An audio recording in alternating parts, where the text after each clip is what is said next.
సిద్దిపేట జిల్లా మిరుదొడ్డి ప్రాంత రైతులు చెరువు నీటి కోసం ఆందోళన బాధపడ్డారు.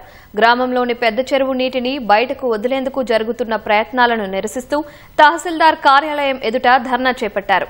పరివాహక ప్రాంత పొలాలకు సాగునీటిని చెరువే ఆదురుదని నాట్లు వేసుకునే సమయంలో ఆ నీటిని బయటకు వదిలితే రైతులు నష్టపోతారని ఆవేదన వ్యక్తం చేశారు. నీటిని బయటకు వదలకుండా చర్యలు తీసుకోవాలని తహసీల్దార్ను కలిసి వినతి పత్రం అందజేశారు.